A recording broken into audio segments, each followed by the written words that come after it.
posibilidad ng tagumpay o kabiguan, ng ligaya o lungkot.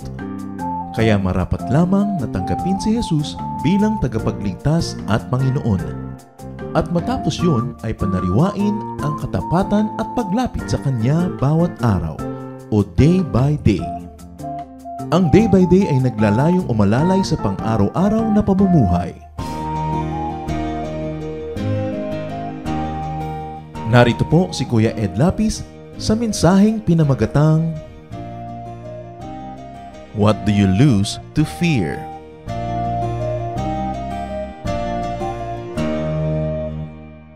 Sabi po sa 1 Peter 3:14, do not fear what they fear.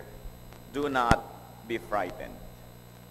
Gaano karami po sa atin ang maraming mga takot, maraming mga pangamba, nababawasan ng kaligayahan, nawawalan ng katahimikan, at maging yung mga pagpapala na ibinibigay ng Diyos hindi natin napagtutuunan ng pansin dahil nakatitig tayo sa ating mga kinatatakutan na kadalasan ay bunga lang ng ating imahinasyon. The Lord said, do not fear more than 50 times in the New Testament alone. Isa sa kanyang mga laging bilin, huwag matakot. Gaano po sa ating karami ngayon ang may takot sa puso? Sa kabila ng presensya ng Panginoong Diyos sa ating buhay, sa kabila ng kanyang mga pangako, sa kabila ng mga nagawa na niyang kabutihan at napatunayan na niyang kabutihan, marami pa rin sa atin ay naliligalig, nabubuhay sa takot. But the problem is you lose a lot when you are afraid. Ano po ang mga nawawala pag tayo ay natatakot? At yan po ang nais nating talakayin sa tulong ng Panginoon at sa kanyang pagbibigay ng kaliwanagan. What do you lose when you fear? Thank you, Lord, for your goodness, and thank you for teaching us not to fear. When you look into our hearts, oh God, you know that many of us live in fear. We're afraid of many things, and fear robs us of many things. Teach us, Father. Teach us to understand your teachings, that we should not live in fear. Mangusap po kayo, Panginoon, kayo po maging tunay na tagapagsalita. Lalong-lalo na, Panginoon, sa mga taong kailangang maunawaan ng lalim at lawak ng iyong katuroan, bigyan mo ng bukas na mata, nakikinig na tainga, at nakakaunawang isip. Nang ang salita mo hindi lang pumasok sa isang tenga at lumabas sa kabila.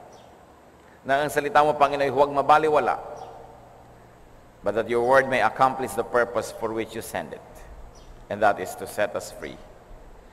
Lord, teach us. Be our speaker.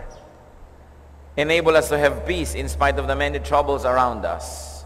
And Lord, we pray that as you speak, you will accomplish your purpose in our midst.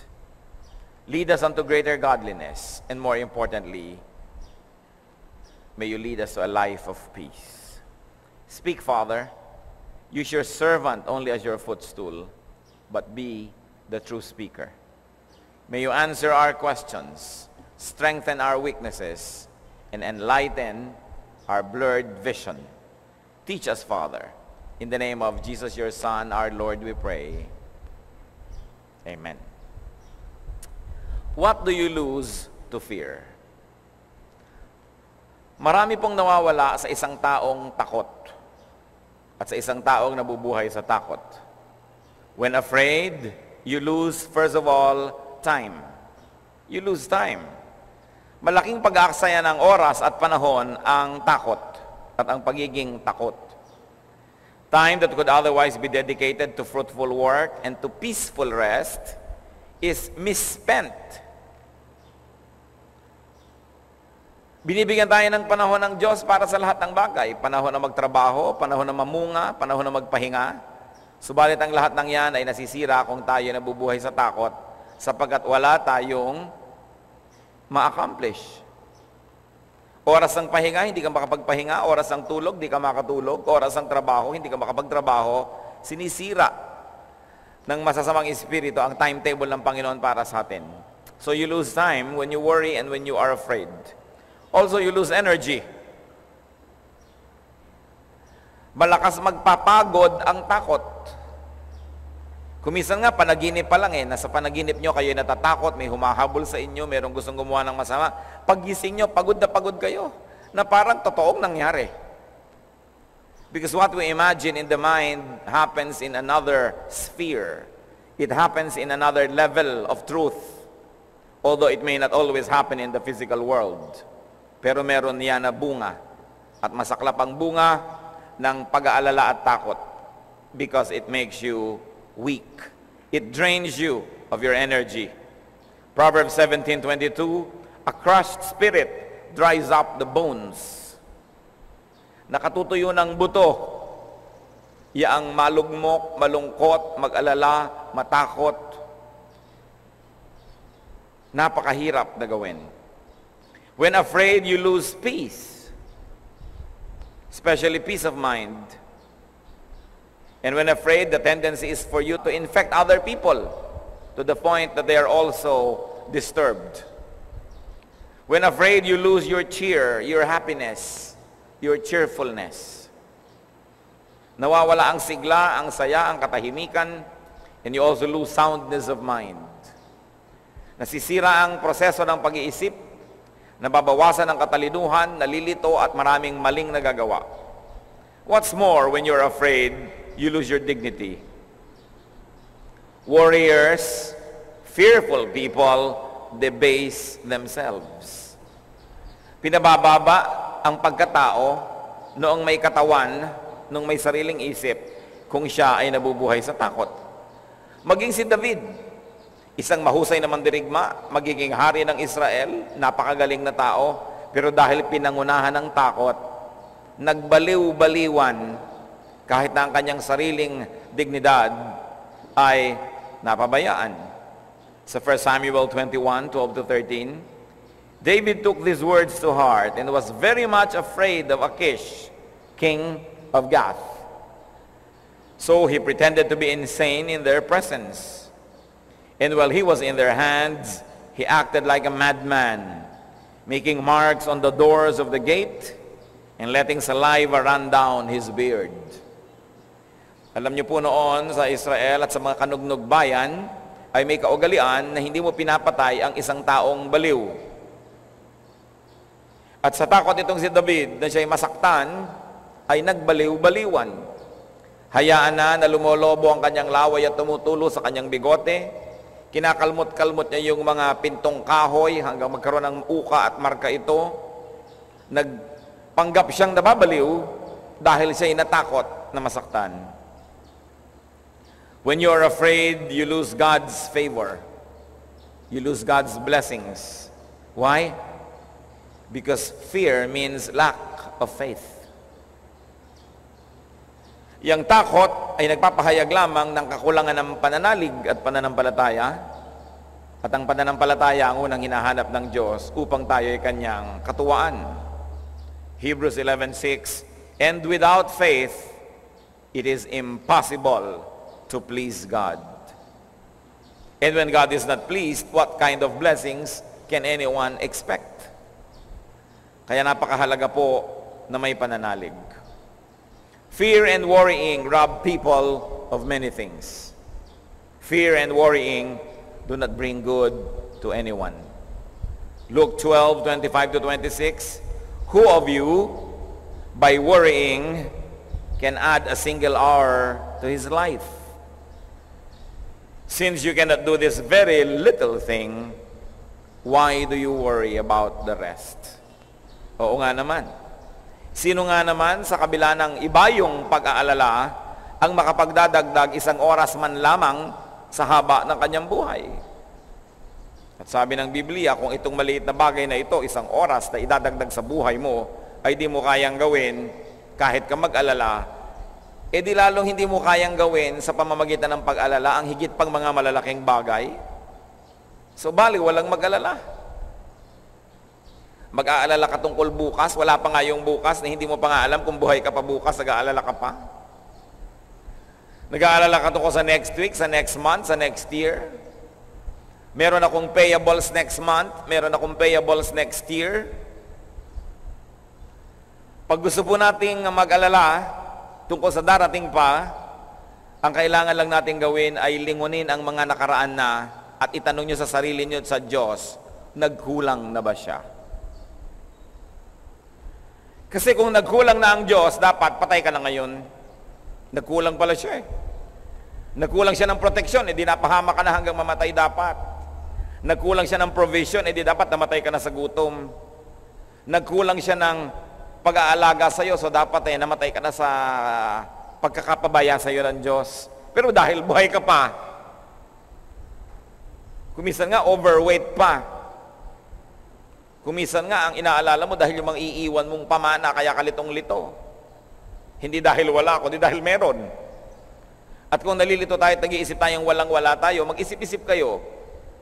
Madaling matakot sa kinabukasan, pero ang kailangan lang gawin, lingunin ang nakaraan at sabihin nyo sa sarili nyo, bakit nandito pa ako? Bakit nakatayo pa ako? Bakit buhay pa ako kung nagkukulang ang Diyos?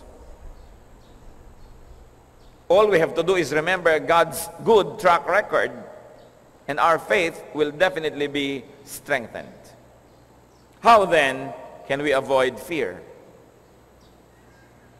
How can we avoid losing to fear? Paano maiiwasan na malugi dahil sa takot? Unang-una, the obvious must be done. Do not fear. Huwag matakot. Do not worry. Natatandaan ko nung araw when I was in college, ang madalas mong maririnig, makibaka, huwag matakot. Mabuti pa yung mga taong yun at alam nila na hindi dapat matakot. Ang mga anak pa kaya ng Diyos ang dapat matakot. Not to fear is a decision. Ito'y isang pagpapasya. Para matakot, kailangan ka mag-decide na ikay matatakot. Kailangan ka magpasyang ikay magiging matatakotin. Pero para rin huwag matakot, kailangan magpasyang hindi ako matatakot. It is a decision. Because when you have already decided that you would be afraid, then everything else will fall in line and you really will be afraid. John 14:27, do not let your hearts be troubled and do not be afraid. Utos ito ng Panginoon, the words of the Lord Jesus Christ. Nasa kamay pala natin kasi sabi niya, do not let your hearts be troubled. Do you think the Lord is going to command something that is undoable? Mag-uutos ba siya na isang bagay na hindi pala kayang sundin naman Sabi niya, huwag kayong matakot. Huwag niyong hayaan na maguluhan ang inyong puso. Ibig sabihin, nasa ating kamay, nasa ating desisyon kung papayag tayong matakot o hindi. Joshua 1:9, have I not commanded you? Be strong and courageous. Do not be terrified. Do not be discouraged, for the Lord your God will be with you wherever you go. Wala pa tayong nakitang sinabing, do not die, because it is not in your power if you die or live. Pero yung sinabing, do not be afraid, ibig sabihin, pwede. Iniuutos, pwedeng sundin. So, kung sino man sa atin ang mahilig matakot, change your mindset. Change your mind. Reset your mind. Reconfigure your mind. Recondition your mind. So, Romans 12:2, do not conform any longer to the pattern of this world, but be transformed by the renewing of your mind. Sabi, huwag ka na makiayon sa takbo ng sanlibutan, kundi mabago ka sa pamamagitan ng pagbabago ng iyong isip. Sabi sa ating wika, magbagong loob, maghunos dili, magpalit ng paraan ng pag-iisip. Kung ang reaction mo dati sa unknown is fear, dapat mag-develop tayo ng sistema, habit, na ang reaction na natin is trust in the Lord. Kung ang una mong reaction, pag kami babayarin, may gastos, ay matakot, magpalit tayo ng habit. Isipin natin, God who is bigger than our payables. God who is bigger than our troubles. God who loves us more than we love ourselves. Why do I say that? Because there are things we do that destroy ourselves. But there is nothing that God does to destroy us. Mas mahal tayo ng Diyos kaysa mahal natin ating sarili. So pwede siyang pagkatiwalaan. Discipline your mind not to dwell on worry, on fear, on the scary. Disiplina lang yan eh. Habit forming lang yan. So ano pong una nating dapat gagawin para mabago ang ating buhay at huwag tayong mabuhay sa takot? Is one, decide not to fear. And two, important, rest. Magpahinga. Magpahinga. Ang ganda-ganda ng Tagalog sa rest, magpahinga. Na ang root word ay hinga. Is when hinga, huminga ka. Magpahinga ka. Have time to breathe, to inhale, exhale. Kahit po sa mga tao na nagkakaroon ng mga physical troubles, sasabihin, relax, inhale, exhale. At may nangyayari pagbabago sa iyong utak kasi kadalasan kulang lang ng oxygen ang utak natin kaya tayo natatakot. Kulang lang ng nutrients ang ating katawan, kulang ng pahinga. Sabi nga ng isang magandang sinulat ng kung sino, many fears are born of fatigue. Maraming takot, anak lang ng pagod. Magpahinga ka at mawawala yung mga anak niya na takot. Pag kayo po'y maraming kinakatakutan, dalawa lang yan eh. Sobra kayong maraming ginagawa, pagod na pagod kayo, o wala kayong ginagawa. And when the devil finds you doing nothing, he puts you to work. Because an idle mind is the devil's workshop. So a mind that is too busy and too idle will find lots of things to be afraid of. Huwag kayong magtaka, pati po si Elijah na isang napakadakilang propeta, dahil sa pagod, na iba ang pag-iisip at gustong mamatay. 1 Kings 19 verses 1 to 8. Now Ahab told Jezebel everything Elijah had done and how he had killed all the prophets with the sword. Ito pong si King Ahab, ang kanyang asawa na si Jezebel ay nag-sponsor ng state religion na puro kasamaan. Yung kanyang kulto ang ginawa niyang state religion. At si Elijah, nasugo ng Diyos, ang nagpapatay sa napakaraming mga pare nitong false religion na ito. At nagalit si Queen Jezebel, who at the time wielded lots of power over Israel. So Jezebel sent a messenger to Elijah to say, may the gods deal with me, be it ever so severely, if by this time tomorrow I do not make your life like that of one of them.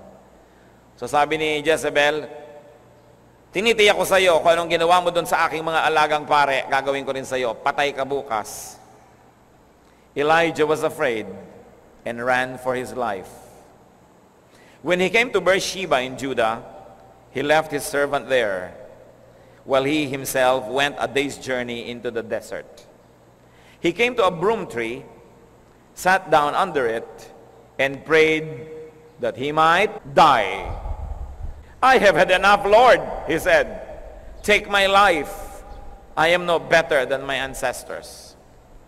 Then he lay down under the tree and fell asleep. All at once, an angel touched him and said, get up and eat. He looked around, and there by his head was a cake of bread baked over hot coals and a jar of water. He ate and drank and lay down again. The angel of the Lord came back a second time and touched him and said, get up and eat, for the journey is too much for you. So he got up and ate and drank. Strengthened by that food, he traveled 40 days and 40 nights until he reached Horeb, the mountain of God. Nakita niyo po itong napakagaling at napakabantog at napakamakapangyarihang propetang ito. Napagod siya sa kanyang kabanalan. Napagod siya sa kanyang mga kabayanihan sa dami ng kanyang campaign against this false religion. And when he was tired, he received a message from Jezebel, papatayin kita. Sa takot niya, siya'y tumakas. At matapos ang isa pang lalong nakakapagod na pagtakas, naglakad pa siya ng isang buong araw. At pagkatapos nung narating niya yung kanyang gustong puntahan, Sabi niya, Diyos ko po, patayin niyo na nga ako. Sobra-sobra na ang aking mga dinaranas. Isang propeta na dahil sa pagod, dahil sa gutom, ayan ang nangyari sa utak. Gustong mamatay. Kung meron po sa atin na kuminsan ay gusto na nating mamatay, lalo't dinadaya tayo ng espiritong gusto nating magpakamatay ng mga masasamang espiritu, pagod lang kayo, magpahinga. So, paano po ako magpapahinga? Ang dami ko nga problema. Magpahinga. Sometimes, kailangan mo sundin yung prescription ni Mao Zedong. Ano bang sabi niya? 1 step backward, then 2 steps forward. Ang sasakyan man, kumisan kailangang umatras para makaabante.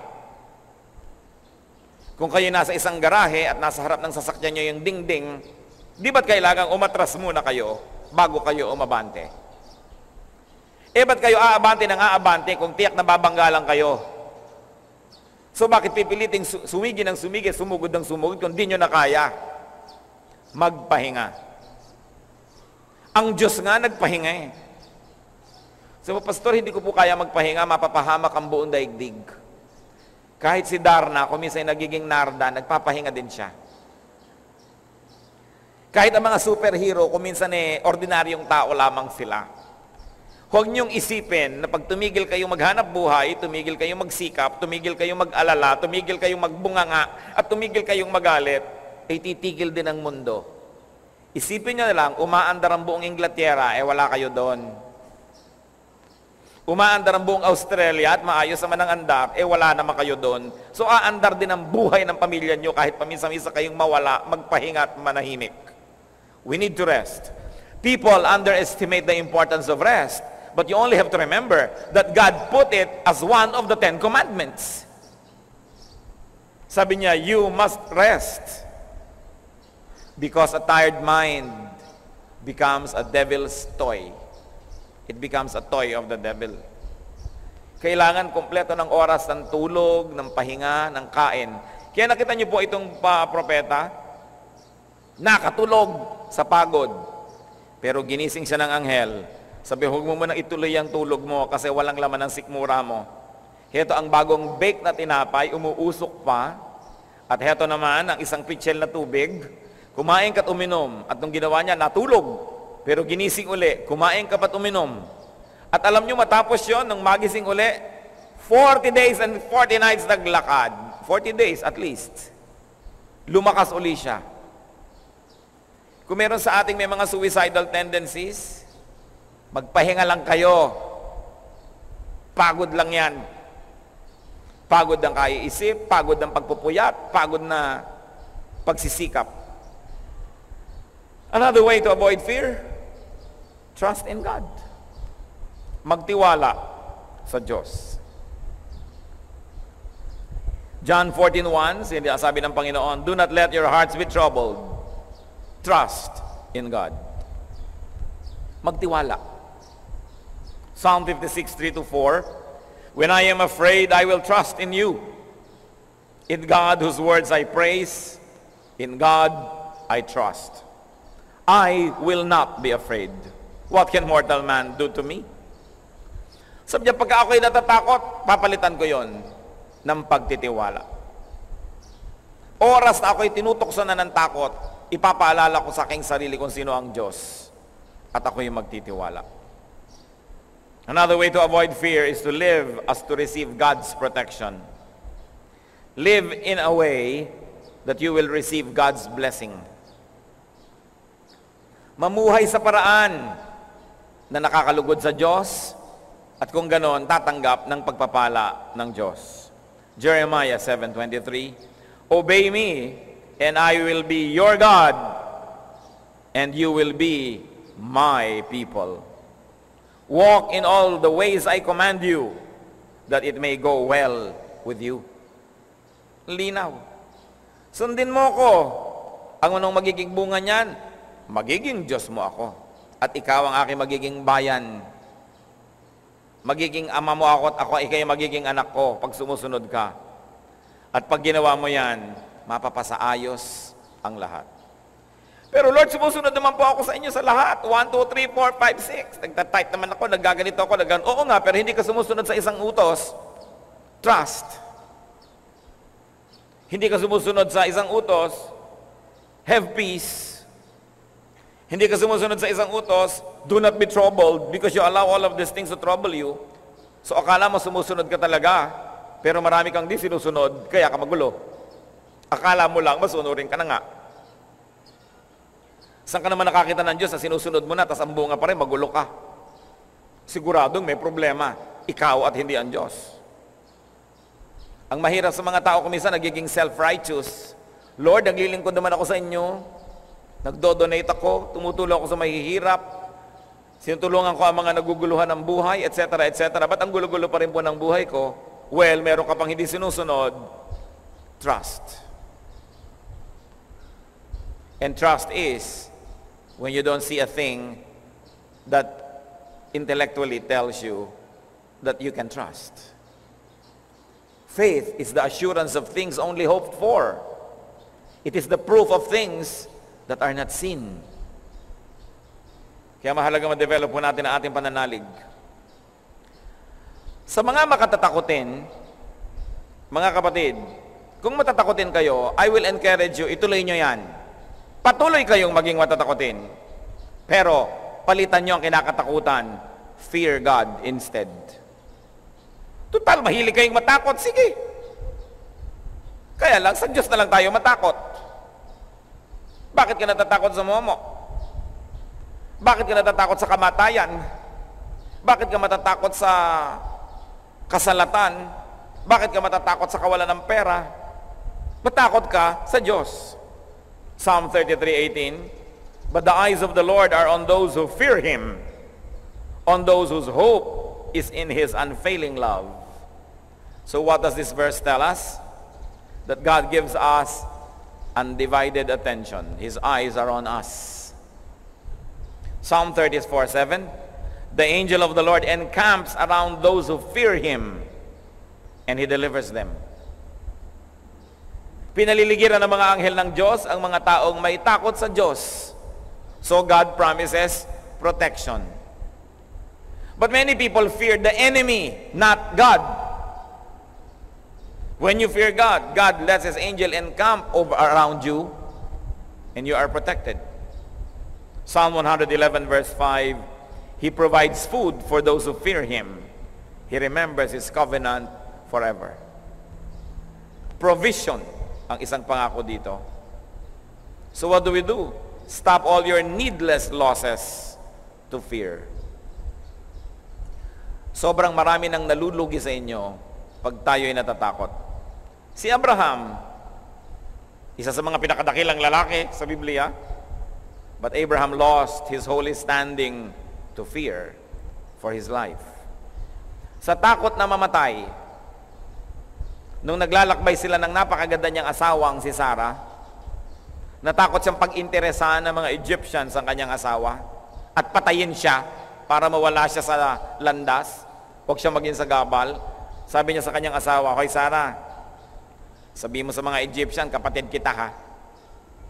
Kahit kunin ka nila, pakuha ka na lang, di bali na. Huwag lang ako mapatay." Genesis 12:11-13. As he went about to enter Egypt, he said to his wife Sarai, "I know what a beautiful woman you are. When the Egyptians see you, they will say, 'This is his wife.' Then they will kill me, but will let you live. Say you are my sister, so that I will be treated well for your sake, and my life will be spared because of you." Kita niyo po, willing to si Abraham na yung asawa niya ay makuha ng iba, huwag lang siyang mapahamak dahil sa takot nawalan siya ng kanyang dignidad. Si King Saul lost his crown to fear of David. 1 Samuel 18:12, Saul was afraid of David because the Lord was with David but had left Saul. At dahil doon kung ano-anong ginawa nitong si Saul ng mga kabalbalan dahil natatakot kay David. Pati si David, nawala ang kanyang magandang testimony, ang kanyang moral bearings, sa takot niya na ma-expose ang kasalanan niya na siya'y sumiping sa asawa ng isa niyang kawal. Nasa giyera ang kanyang mga kawal, pinakuha niya yung asawa. At nung nagbuntis ang babaeng ito, sa takot niya na mabisto, binigyan niya bigla ng bakasyon yung kawal, hoping na uuwi sa kanyang asawa, para pag yung asawa'y nag-text, alam mo, buntis ako. Sabi niya, ay, kasi umuwi naman ako eh. Pero ang lalaking ito, sa galing ng kanyang pagkatao, kahit pinauwi ng hari, hindi umuwi sa kanyang bahay. Nandun lang sa palasyo. Kaya natapos na yung bakasyon, hindi pa siya nakapunta sa kanyang asawa, paano ngayon maipapaliwanag na nagdalang tao ang asawa? Ay ginalaw ng hari. At sa takot ni David na mapahiya siya, mapahamak dahil dito, ipinapatay niya ang kanyang kawal. 2 Samuel 11:14-15. David wrote a letter to Joab and sent it with Uriah. Si Uriah yung kawal na yon. In it he wrote, "Put Uriah in the front line where the fighting is fiercest.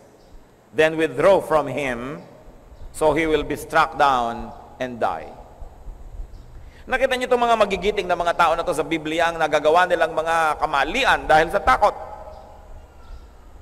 Tayo pa, pag nagpadala tayo sa takot, anong magagawa natin? Sinisira tayo ng takot. Pati si David, pati si Abraham, pati si Peter. Nangako yan sa Diyos, sa Panginoong Jesus. Hindi ko po kayo itatatwa kahit mamatay ako. Pero nung hinuli na ang Panginoon, at si Pedro susunod-sunod, bubuntot-buntot, at nakilala siya at namukhaan. Sabi ng mga tao, di ba kasama ka rin ni Jesus? Hindi Itinatwa niya ang Panginoon. He lost his testimony, his good standing, and his joy to fear. Matthew 26:69-74. Now Peter was sitting out in the courtyard, and a servant girl came to him. "You also were with Jesus of Galilee," she said. But he denied it before them all. "I don't know what you're talking about," he said. Then he went out to the gateway where another girl saw him and said to the people there, "This fellow was with Jesus of Nazareth." He denied it again with an oath. "Pex man," sabi niya, "di ko siya kilala. I don't know the man." Promise to die. Swear to die ba yun? May oath pa eh. After a little while, those standing there went up to Peter and said, "Surely you are one of them, for your accent gives you away." Then he began to call down curses on himself, and he swore to them, "I don't know the man." So para makumbinsi lang ni Peter na hindi siya kasama ni Jesus, nagmura pa. Para lang maging convincing ang kanyang denial. What happens to people when they are afraid? Kaya ang kautos-utosan ng Panginoon, do not be afraid. And very especially, do not fear men. Huwag matakot sa tao. Psalm 27 verse 1, "The Lord is my light and my salvation. Whom shall I fear? The Lord is the stronghold of my life. Of whom shall I be afraid?" At sa Hebrews 13 verse 6, "So we say with confidence, the Lord is my helper. I will not be afraid." The Lord is my helper. I will not be afraid. And do not fear even evil spirits. Psalm 23 verse 4, "Even though I walk through the valley of the shadow of death, I will fear no evil. For you are with me. Your rod and your staff, they comfort me." Safety is not the absence of danger. It is the presence of God. So peace is not the absence of problems. It is the presence of God. And because God is present, because God promises, "I will never leave you, I will never forsake you," we may not fear. We can decide not to be afraid. I like to ask each and every one of us, what do you lose to fear? Anong nawawala dahil sa inyong takot? Mahalaga na unawain natin Sapagkat marami po sa atin pinangungunahan ng takot. At kadalasan yon are afraid to lose things. We are afraid to lose things. That's why we live in fear.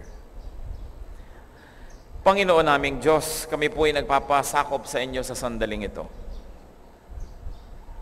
Matapos naming marinigan yung mga salita at paalala, patawarin mo po kami kung kami ay nabubuhay sa takot.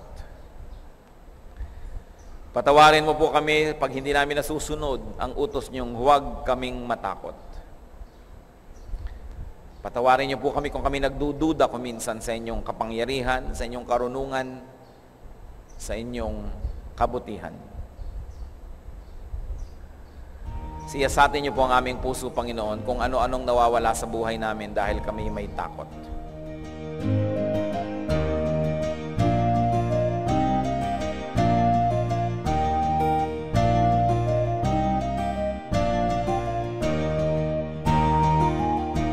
Ang katatapos pong mensahe ni Kuya Ed Lapiz ay pinamagatang, What do you lose to fear?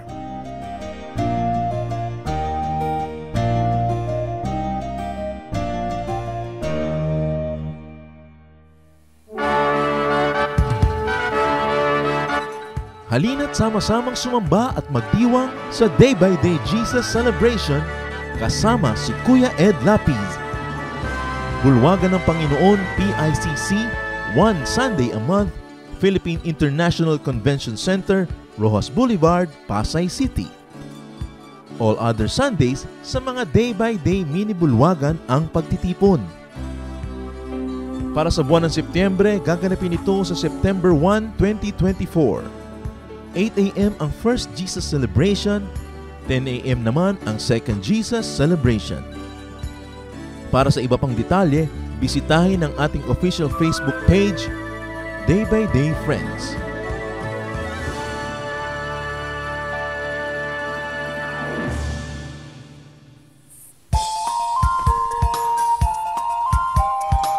Ako po si Pastor Jerry Salvador at inaayahan po namin kayo na dumalo at makisaya sa Jesus Celebration sa ating Day by Day Gatid Jesus Ministries tuwing linggo sa ganap na ikasyam ng umaga sa Gatid, Santa Cruz, Laguna. Para po sa dagdag detalye ng schedules at lokasyon, narito po ang mga contact details. 0915-655-0756 at 0921-411-0987. Pwede rin po ninyong bisitahin ang aming FB page, ang Day by Day Gatid Jesus Ministries. Halinang ipagdiwang ang Panginoong Jesus.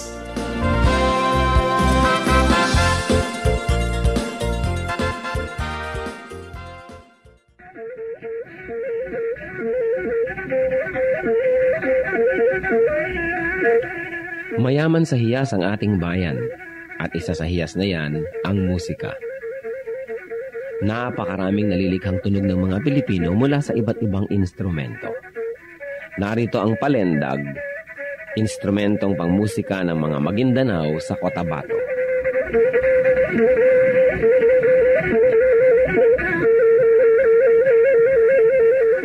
Ang palendag ay yari sa isang manipis na buho na may 2 sentimetro ang bilog at 90 sentimetro ang haba. May 4 na butas ang palendag, isa sa ilalim para sa hinlalaki ng tumutugtog at 3 naman sa ibabaw para sa iba pa niyang mga daliri.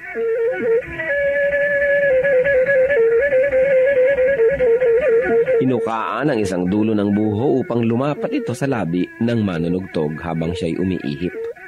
Sa kabilang dulo naman ng palendag ay may isa ring malaking uka kung saan nagtatapos ang instrumento.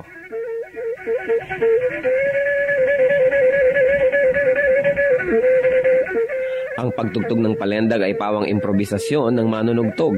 Wala siyang sinusunod na sukat o ritmo at ang pagtugtog ay pagpapahayag niya ng kanyang nadarama, lalong-lalo kung siya'y nagliligaw o nagpapahinga.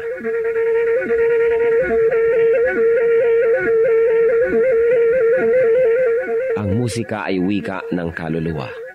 Ang ating musika ay marapat lamang na pag-aralan, kilalanin, at tugtugin sa karangalan ng Panginoong Hesus. Ang palendag ng Maguindanao sa Cotabato.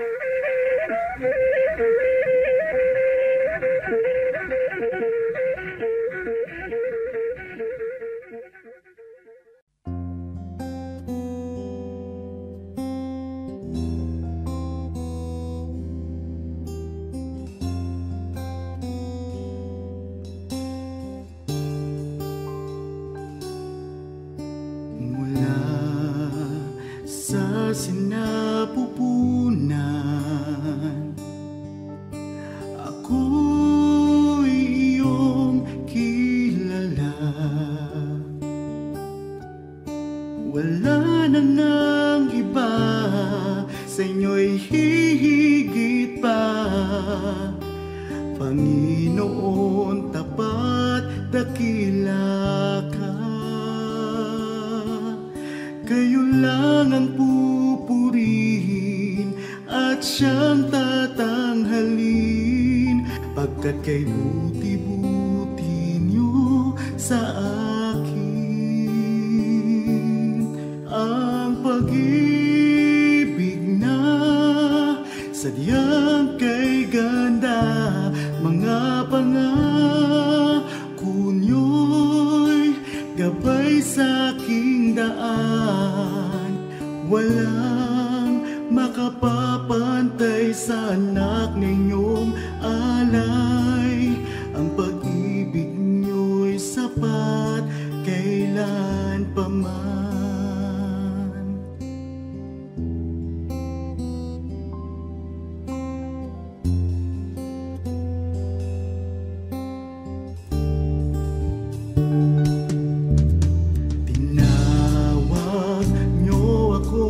Kaibigan, kahit na ako ay pariwara,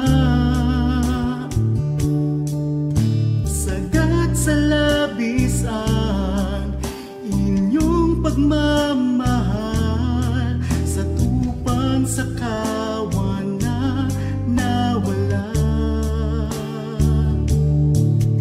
Kung aking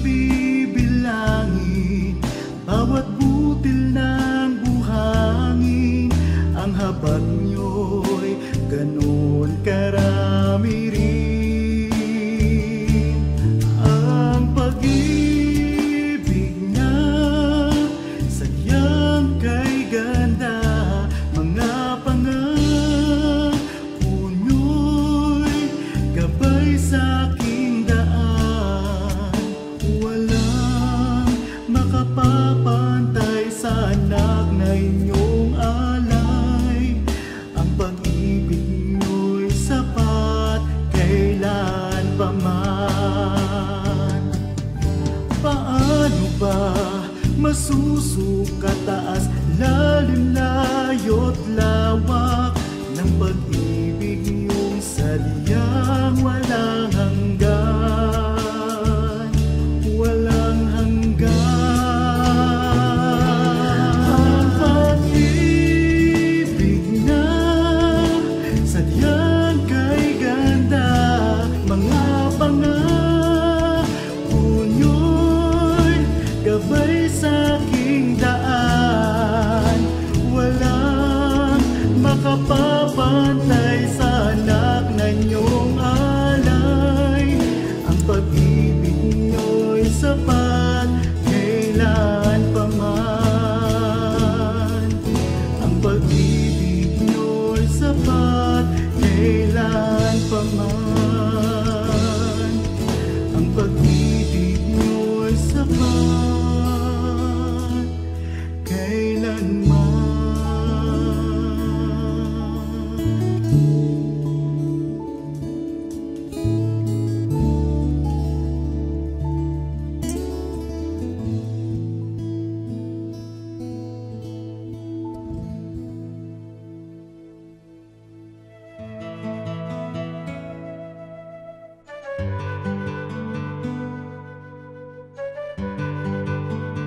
Ano ang sikreto ng kapangpangan at magaling siyang magluto? Ang Kapampangan kasi, yung kultura niyan ay na-develop masyado, lalo sa cuisine. Dahil mayaman ang probinsya. Marami mga tubig, tabang na pinanggagalingan ng freshwater fish. Katabi din niya ng dagat na pwedeng panggalingan ng saltwater fish. At may mga brackish water yan sa mga river mouths na pwedeng panggalingan ng mga sugpo, mga alimango. Pagkatapos, patag ang probinsya, hindi bulubundukin. Therefore, maraming kalsada. Therefore, malapit sa Manila. So, pwede ka ngayong marating ng mga impluensya, not only from Manila, but from the world through Manila. So, the best of the world can converge in such a place. Kaya, napakarami nang na-develop nila ng mga kain, mga pagkain, mga masasarap, dahil meron silang leisure to cook. Because the rich soil, the developed economy gave the people the luxury to indulge in the finer things in life. Hindi lang pagkain Kapampangan ang masarap. Ang pagkain Bulacan, halimbawa, ang pagkain Laguna. Kaya lang yung sa Pampanga talagang sobrang nag-glamorize dahil maraming mga Kapampangan na cook at mga restaurants rose to national prominence.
paniwalaan ay ikaw.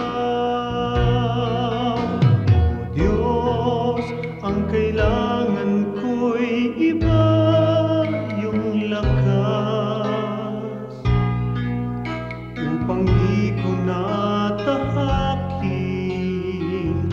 ligaw na landas sa pagpaparot parito. Sa ulat bagyo'y hindi magbabago. Katapatan ko, ang alay ko, Panginoon. Katapatan ko, sa'yo'y panghabang panahon. Kahit minsan na tiwala ko'y di kukupas, katapatan ko, panatiliin mong wagas.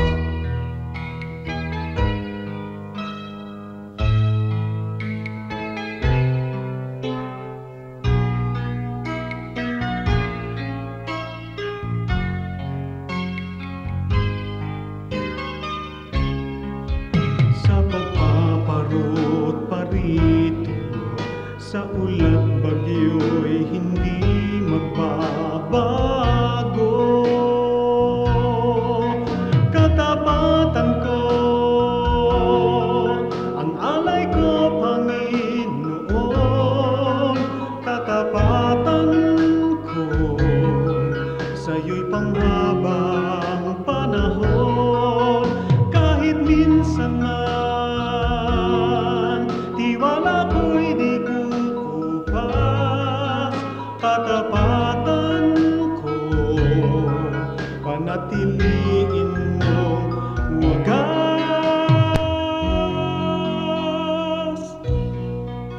Panatiliin mong wagas.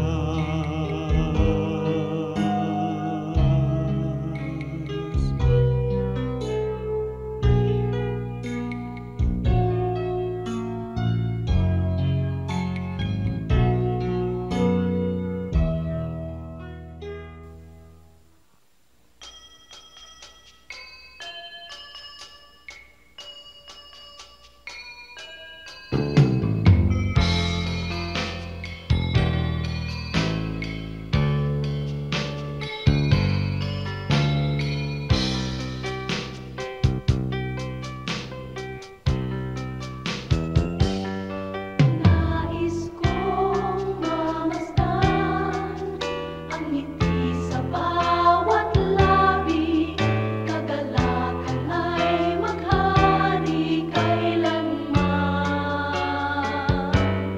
Nais kong marinig itong awit ng pag-ibig, kabutihan at kapayapaan man. Nang matutunan kong pigilin ang sarili kong minsan, puso ay bigyan ng kahinahunan. Ang katapatan ko nawa sa'yo'y hindi mahihimlay. Mapagtiis na puso, kabaitan ang taglay. Bunga ng Espiritu, mayroon ka ba sa buhay mo? Ang kinakailangan na ipakita ng Kristiyanong tunay. Bunga ng Espiritu, kung wala sa buhay mo, kay Jesus tanggapin mo. Bunga ng Espiritu.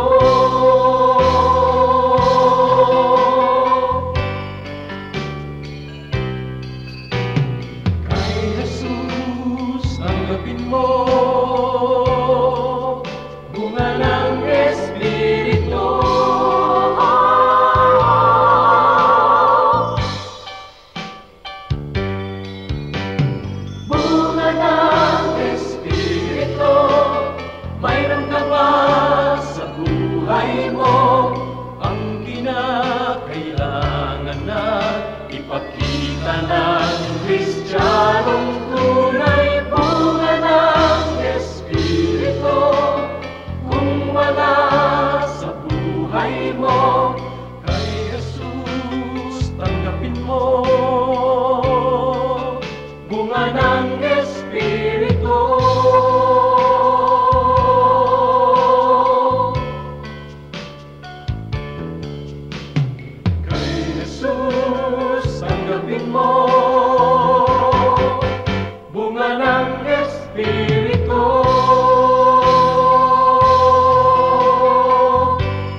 Oras na po para pansamantalang magpaalam ang programang Day by Day.